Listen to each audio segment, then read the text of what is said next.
اس لیے دی 100 کتاب جو لکھی ہے عیسائی مورخ ہے، عیسائی سکالر ہے، متعصب عیسائی ہے، عیسائیت پہ مر گیا ہے، اور اس نے ہزاروں انسانوں کی زندگیوں کا مطالعہ کیا، بچپن سے وفات تک ہزاروں انسانوں کی زندگیوں کا مطالعہ کیا، اس میں 100 عظیم شخصیات اس نے چن کر دی 100 کتاب لکھی۔ عیسائی ہے، متعصب اور کٹر عیسائی ہے، لیکن اس نے کہا میں نے بڑے انسانوں کی زندگیوں کا مطالعہ کیا ہے، اور اس نے جو پہلا نام لکھا ہے وہ محمد الرسول اللہ لکھا ہے۔ الحمدللہ الذی لم یتخذ ولدا ولم یکن لہ شریک فی الملک وَلَمْ يَكُنْ لَهُ وَلِيٌّ مِّنَ الذُّلِّ وَكَبِّرْهُ تَكْبِيرًا وَالصَّلَاةُ وَالسَّلَامُ عَلَى مَنْ أَرْسَلَهُ بِالْحَقِّ بَشِيرًا وَنَذِيرًا وَدَاعِيًا إِلَى اللَّهِ بِإِذْنِهِ وَسِرَاجًا مُنِيرًا قال الله تعالى عز وجل في القرآن المجيد النبی اولی بالمؤمنین من انفسهم وازواجه امہاتهم قال النبی صلی اللہ علیہ وسلم انا سید ولد آدم ولا فخر له او کما قال النبی صلی اللہ علیہ وسلم اللہم صلی علی محمد وعلی آل محمد وبارک وسلم۔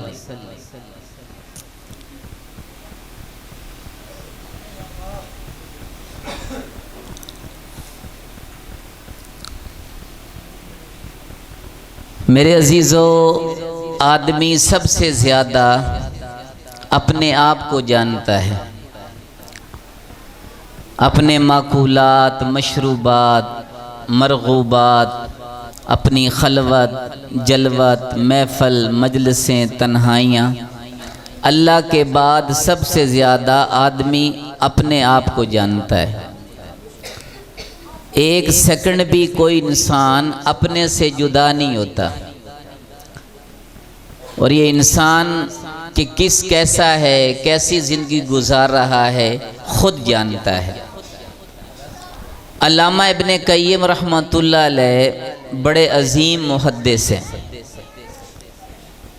اسلام کی جن لوگوں نے خدمت کی ہے گزشتہ صدیوں میں، ان میں حافظ ابن قیم رحمۃ اللہ علیہ کا نام سنہری حروف میں لکھا جاتا ہے۔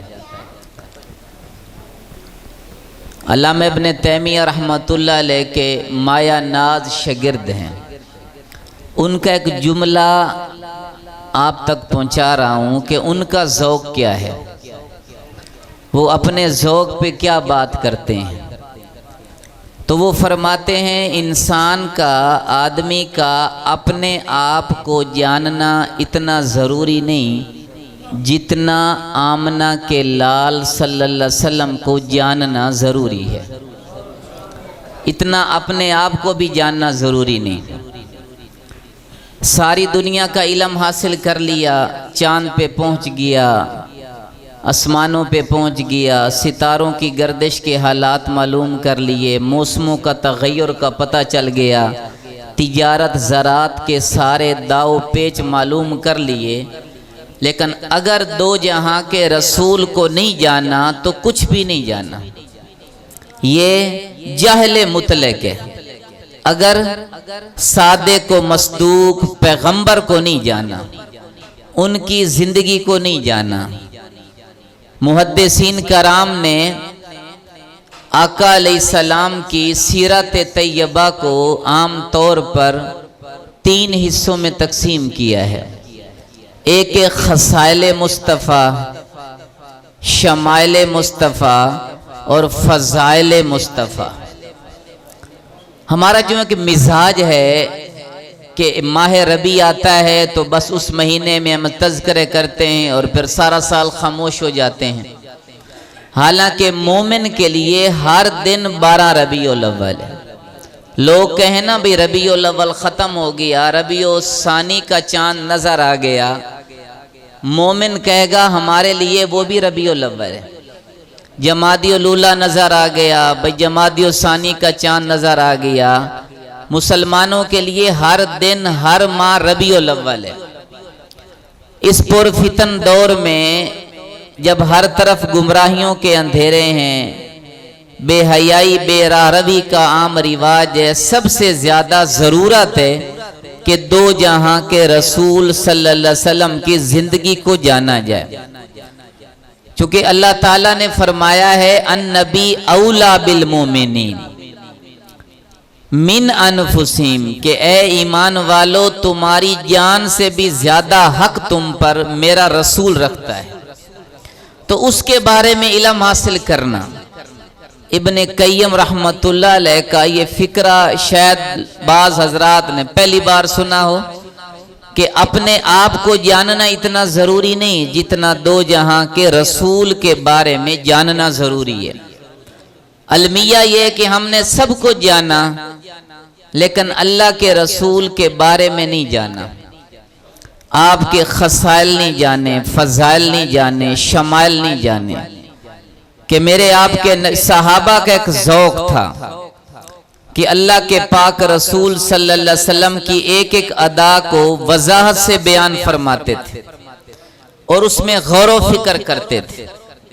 جابر بن سمرہ رضی اللہ تعالیٰ عنہ ایک دفعہ 14ویں کا چاند چمک رہا تھا، بدر کامل 14ویں کا چاند، تو صحن مسجد نبوی میں دو جہاں کے رسول اپنے اوپر سرخ دھاری دار حلہ چادر پہن کے بیٹھے ہوئے تھے، تو ویسے وہ نکلے تو ان کا ذوق تھا، 14ویں کے چاند کی طرف دیکھا، پھر آقا علیہ السلام کے چہرے پر نظر ڈالی اور کہنے لگا آج تقابل کرتا ہوں، وہ چاند خوبصورت ہے یا یہ چاند خوبصورت ہے؟ تو کبھی اوپر دیکھتے، کبھی نیچے دیکھتے، کبھی ادھر دیکھتے، کبھی ادھر دیکھتے، اور پھر دل نے فیصلہ دیا اور آسمان والے چاند کو کہنے لگے تو خوبصورت نہیں ہے، آمنہ کا چاند تجھ سے بھی زیادہ حسین ہے۔ کہ چاند سے تشبیہ دینا یہ بھی کوئی انصاف ہے کہ تیرے منہ پہ چھائیاں اور میرے مدنی کا چہرہ صاف ہے۔ تو یہ ذوق تھا صحابہ کا۔ آج ہم نے نہیں جانا، اللہ کے پاک نبی کی تعلیمات کو نہیں جانا، آپ کے فضائل کو نہیں جانا، آپ کے شمائل کو نہیں جانا کہ میرے نبی کے کیسے شمائل تھے، میرے نبی کی سیرت طیبہ کیسے تھی۔ اب اللہ فرماتے ہیں النبی اولا بالمؤمنین من انفسہم وازواجہ امہاتہم، کہ میرے نبی کی بیویاں مومنوں کی مائیں ہیں، یہ میرے نبی کے اہل بیت ہیں، قرآنی اہل بیت، اسلامک اصطلاح میں اہل بیت، میرے نبی کی بیویاں ایمان والوں کی مائیں ہیں۔ یہ دنیا کی ہماری ماں ہے، ہمارے باپ نے بتایا یہ تمہاری ماں ہے، کسی نے بتایا یہ تمہاری ماں ہے، تو اس ماں سے اربوں کھربوں گنا جن ازواج مطہرات پر ایمان بھی فرض ہے، احترام اور محبت بھی فرض ہے، لیکن ہمیں ان کے نام ہی نہیں آتے۔ 10 سال بچے کو بھی نہیں آتے، 70 سالہ بابے کو بھی نہیں آتے۔ میرا نہیں گمان، اگر پورے مجمع سے میں پوچھ لوں علماء کو چھوڑ کر یا جو کچھ مطالعہ رکھتے ہیں، کوئی ترتیب سے نام سنا دو جو ہماری اصل مائیں ہیں، جن کو اللہ نے ہماری مائیں بنایا ہے، قرآن نے ہماری مائیں بنایا ہے۔ اب دنیا کی کسی ماں جیسے گھروں میں بچے لڑتے ہیں تو وہ کہتے ہیں تو میرا پوتری بھی نہیں، تو میری دھی نہیں، اگر وہ کہا تو میری ماں ہی کوئی نہیں۔ اگر سگی ماں کا انکار کر دے وہ دائرہ اسلام سے نہیں نکلتا، لوگ کہیں گے احمق ہے، بے وقوف ہے، گستاخ ہے ماں کا۔ لیکن ان 11 ماؤں کے بارے میں کسی کے بارے اگر یہ کہہ دے کہ یہ میری نبی کی بیوی میری ماں نہیں تو اسلام سے نکل جاتا ہے، چونکہ وہ قرآن کا انکار کر رہا ہے، لیکن ہمیں ان کے نام ہی نہیں آتے۔ میں نے ایک دفعہ کلاس سے پوچھا، 60 بچوں کی تعداد تھی، میں نے کہا اللہ کے پاک نبی کی بیویاں جو ہماری مائیں ہیں، جنہیں قرآن نے مائیں بنایا ہے، ان کے نام تو بتائیں۔ کہنے لگے سارا ہمیں نہیں آتے، ہمارے ماں باپ کو بھی نہیں آتے، اور ہم نے یہ بچوں کو سکھائے نہیں ہیں۔ صحابہ میں ذوق تھا. ام ایمن رضی اللہ عنہ ہمارے نبی کی باندی ہیں. حضرت عبداللہ آپ کے والد محترم سے میراث میں ملی تھی. برکہ نام ہے, حبشین لونڈی تھی. تو ان کے پاس حضرت ابو بکر جاتے تھے, حضرت عمر جاتے تھے, اور جا کے کہتے تھے کہ وہ جو آپ ابوا پہ گئی تھیں اللہ کے نبی اور حضرت آمنہ کے ساتھ, ہمیں وہ حالات تو بتائیں. اللہ کے نبی کے بچپن کے حالات معلوم کرتے تھے, اپنے ایمان کو تازگی بخشتے تھے, نورانیت دیتے تھے. تو اگر اللہ کے رسول کے بارے میں نہیں جاننا, کچھ بھی نہیں جاننا. اب امام حسن رضی اللہ تعالی عنہ کے حضرت ہند ابن ابی حالہ, حضرت خدیجہ رضی اللہ تعالی عنہ کے بیٹے ہیں جو بیوہ ہو گئی تھی. اور وہ جب آئی تو وہ ان کے ساتھ آئے, تو امام حسن رضی اللہ تعالی عنہ ان کو ماموں کہتے تھے, شمائل مصطفیٰ. تو ان سے ایک دن پوچھا کہ اللہ کے پیارے رسول صلی اللہ علیہ وسلم کا حلیہ تو بتائیں. چونکہ اللہ نے وہ دیا تھا, امام قرطبی نے لکھا ہے کہ اللہ نے آپ کے چہرے پر پردے ڈالے. آپ نے کہا تھا ابو بکر صدیق کو کہ اللہ نے میرا پورا حسن ظاہر نہیں کیا, اللہ نے پردے ڈال دیے. اگر اہل نظر نے لکھا ہے, اگر اللہ اپنے محبوب کا پورا حسن و جمال ظاہر کر دیتے تو حضرات صحابہ کرام استفادہ نہ کر سکتے.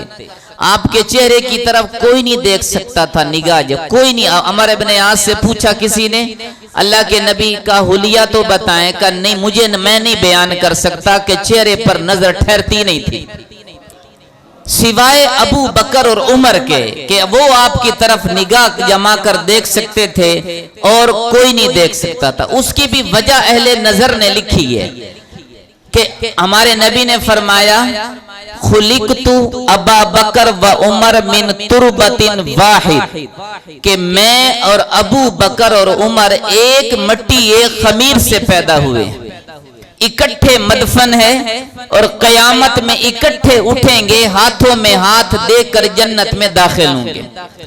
ان کے علاوہ کوئی نہیں دیکھ سکتا تھا, نگاہ ٹھہرتی نہیں تھی. تو ہند ابن ابی حالہ سے پوچھا, کاش ہم سیرت پڑھیں. ہمارے نبی کے ہجرت کے سفر میں ام معبد آتی ہیں, خاتون ہیں, انہوں نے ہمارے نبی کا حلیہ بیان کیا ہے. وہ نہیں مسلمان, اس وقت مسلمان نہیں تھی, اور جو ایسی اس نے فصاحت اور بلاغت ذکر کی ہے کہ اس سے فصیح بلیغ شاید ہی کوئی بیان کر سکے.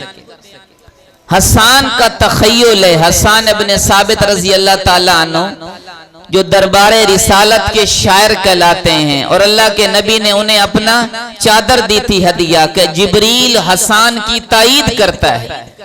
کیا کہا کہ احسن منک لم ترکت عینی واجمل منک لم تلد النساء, خلقت مبرئا من کل عیب کأنک قد خلقت کما تشاء. سیرت نگاروں نے لکھا ہے, اگر ساری دنیا کا نعتیہ کلام ایک پلڑے میں رکھا جائے اور حسان ابن ثابت رضی اللہ تعالی عنہ کے یہ آخری 2 شعر ایک پلڑے میں رکھے جائیں تو یہ بھاری ہو جائیں. تخیل ہے کہ خلاصہ بتا دیا, یا رسول اللہ جیسے آپ نے چاہا اللہ نے آپ کو ویسا بنا دیا. صحابہ فرماتے ہیں اللہ کے رسول بیٹھے ہوتے تھے اور یوں ہم بیٹھے ہوتے تھے, ہمارے اب یہاں سے کوئی پیچھے آئے, آپ کو نظر نہیں آئے گا کون آ کے بیٹھا ہے. تو صحابہ کہتے ہیں کوئی آ کے بیٹھتا تھا, ہمیں پتہ چل جاتا تھا کہ اس کا چہرہ 2 جہاں کے رسول کے رخساروں میں نظر آ جاتا تھا. اللہ نے وہ آپ کو حسن و جمال عطا فرمایا تھا.